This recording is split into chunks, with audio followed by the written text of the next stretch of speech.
What's going on, Bulldogs? My name is Mr. Chitwood, and this is our first actual video lecture of this year. We're going to be talking about the Enlightenment. This is going to be one of many series of video lectures that you're going to see from me this year. So let's go ahead and jump on in.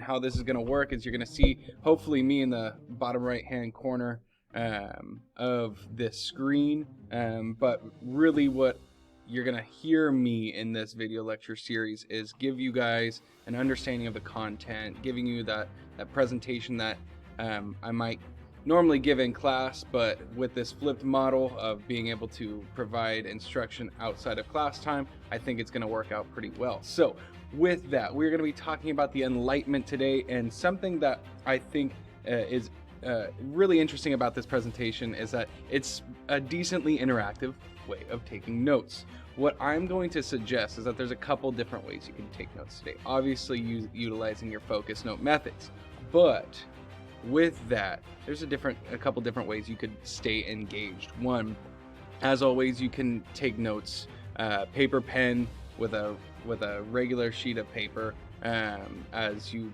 normally do, or you can take your notes digitally.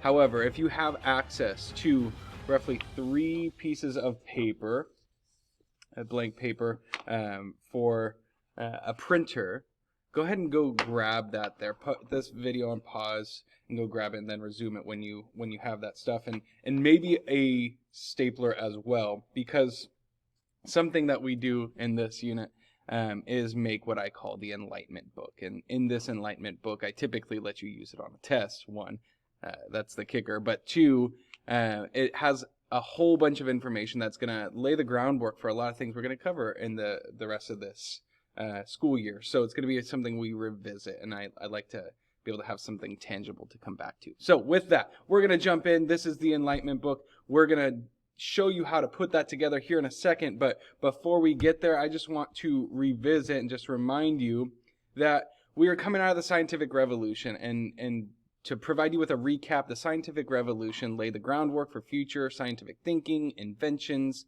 and modernizations of the world. The scientific revolution began and started this break away from traditional way of thinking about the world, typically from coming out of the ideas of the church and the monarchy and the absolute monarchs that were ruling during this time period, these absolute monarchs that exhibited total control over their societies and the kingdoms that they ruled. And it started this break away from that authority and the ideas of those religious institutions. But it is important to note that many of these scientists were still religious. And what's more, the scientific revolution also laid the groundwork for what we're going to be talking about today. That is the Enlightenment and these Enlightenment thinkers to present their ideas, experiments, and philosophies to the world.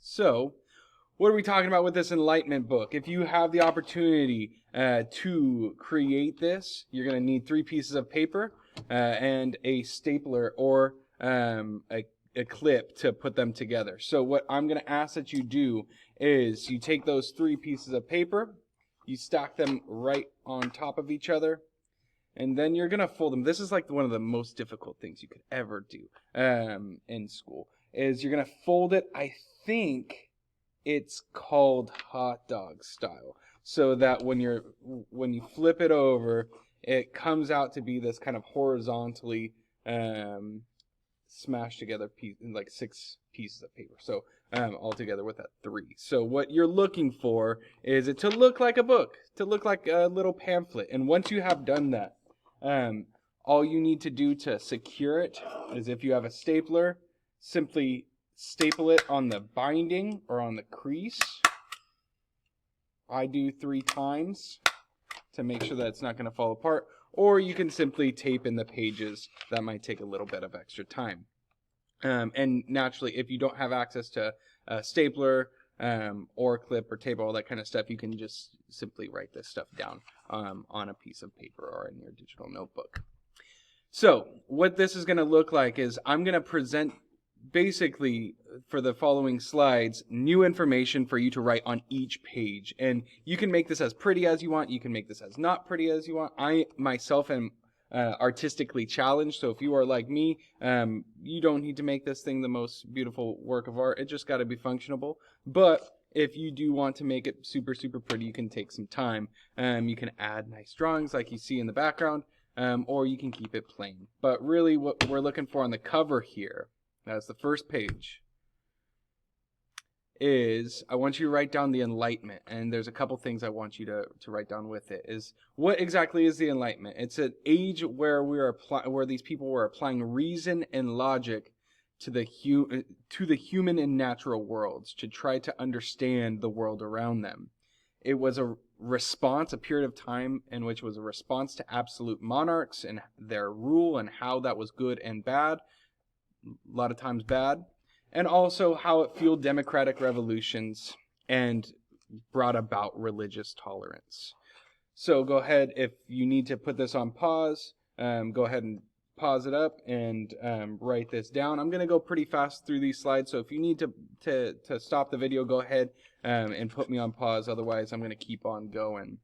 All right, so what is this unit all about? We are talking about the Enlightenment. We're also going to be eventually talking about the American and French Revolution. So this is probably a good time to write down your essential questions. So on that first inside page, basically if you open it up, on that first page, I want you to write down the essential question. How did the American and French revolutions change the balance of power in Europe using Enlightenment ideas?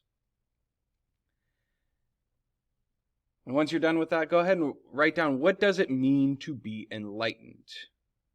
This kind of general definition can be summarized as one who is considered enlightened as someone showing a rational or sensible or modern or a well-informed outlook on a certain topic, idea, or theory.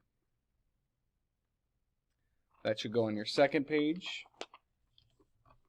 On your third page, what we're looking for is to talk about who is considered an Enlightenment thinker. People such as Voltaire, John Locke, Montesquieu, Thomas Hobbes, JeanJacques Rousseau, and Mary Wollstonecraft are all considered philosophers, which is a fancy French word for philosophers. And these philosophers are people that during this time period applied reason to the study of many different areas, including philosophy, history, science, politics, economics, and social issues. So this time period is different than the scientific revolution because it was not just science that this idea of logic and reason was being applied to. It was in many different areas.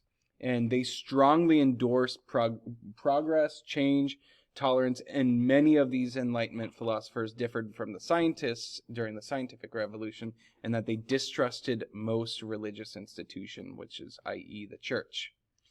And also something that is important to keep in mind is that the Enlightenment was a direct intellectual challenge to religious institutions and the church during the 18th century, and many of them built on the themes of the scientific revolution. So, in the subsequent pages, what am I looking for? On each page, we're going to be talking about a new philosopher. We're going to start with Voltaire, and then we'll go on to the next page. So each philosopher should have their own page, and basically once we're done with this, you should have one last page left over at the end, reserved for any extra notes that you can put there. So starting with Voltaire. Voltaire was a French writer on... Oh, does he look like he's moving? He does look like he's moving. That's creepy. What's going on? Magic stuff.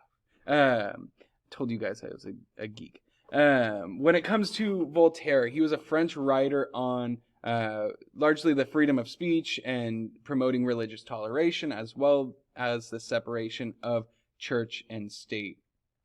He's largely attributed with the quote of, "I disapprove of what you say, but I will defend to the death your right to say it." So this idea of freedom of speech for Voltaire was super, super important, and that was one of his mainstays in his ideas.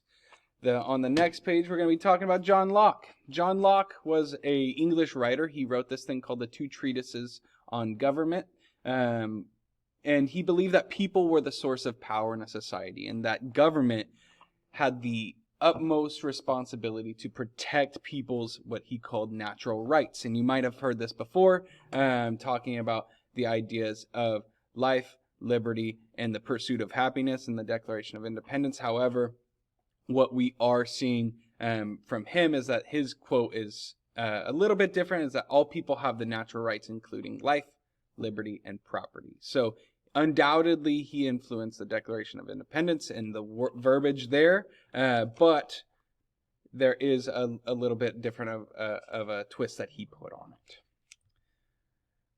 Montesquieu was a French writer, and we're going to switch on to the next page. He's a French writer on the spirit of laws, is the text that he wrote, and he argued for the separation of powers, meaning that there should be a balance in government and that there shouldn't be just one person with all the power.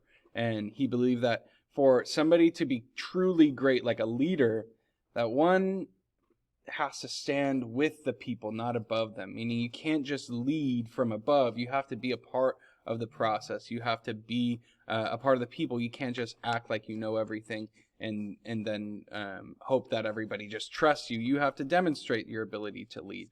And then remember that you lead for the people, not yourself.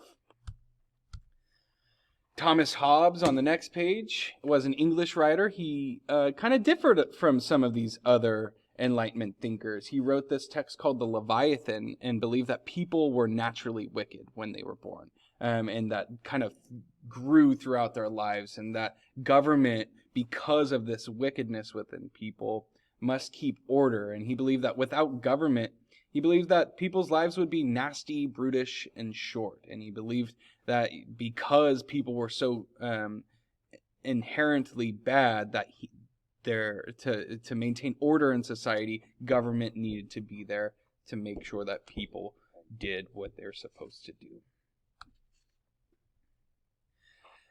We also have JeanJacques Rousseau. This should be on one of your second to last pages. He was a French writer on the social contract. He believed that government is an agreement or a contract between the ruler and the people, and that there was this kind of mutually beneficial thing to be had, this mutually beneficial relationship to be had between the government and the people, and that they both work in tandem with each other. He believed that the government had its purpose as well as the people had their purpose in society, and they both should be working together to create as good of a society as possible. He believed that no man naturally has any other authority over his fellow man. He also believed that the government served at the will of the people and to the extent that the people are giving the government power, and that the government should not be acting outside of the scope of that power that the people give them. And finally, we have Mary Wollstonecraft. Mary Wollstonecraft was an advocate for women's rights during the Enlightenment period. She wrote a text called A Vindication of the Rights of Women, and she strongly believed in the following quote of strengthening the female mind by enlarging it, and there will be an end to blind obedience. And really what she's trying to get at here is that women deserve education just as much as a man, and during this time period, equality in terms of education was definitely not as we see it here today among the duality of those sexes.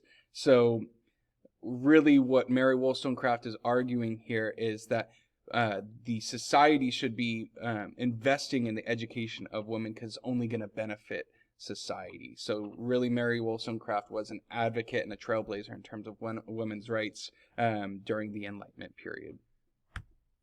Which should leave, if you've been following along in this Enlightenment book, the last page being reserved for any extra space for notes. So if you need to go back or you needed some space, you might have some stuff there. If not, it's okay. You can have that blank. But what I want you guys to do is turn it over to that last page. Let's talk about the results of the Enlightenment. The results of the Enlightenment is that it basically created the environment in both what we know as the United States, France, and Latin America to have these intellectual social revolutions, such as the American Revolution, the French Revolution, and the Haitian Revolution of note. These Enlightenment ideas strongly influenced things such as Thomas Jefferson's Declaration of Independence, as well as other documents coming from this era, especially within these revolutions, and strongly started to form a base for government and society, such as the U.S. Constitution and the Bill of Rights that we have here in the United States today. So really, the Enlightenment is providing this groundwork for the American Revolution, the French Revolution, the Haitian Revolutions to take place. And what we are going to see is those events start to unfold with people starting to adopt some of these similar mindsets from people in Europe around the world. So with that, we are done with this presentation. We're done with this first lecture video. We are going to ask that you follow those directions on Teams. Go back to that exit ticket, fill out that Microsoft form, demonstrate what you know here. Definitely hold on to your Enlightenment book or your notes wherever you took them. We're going to use them later on. And with that, thank you for tuning in. Like, comment, subscribe, ring the bell, and we will see you guys next time.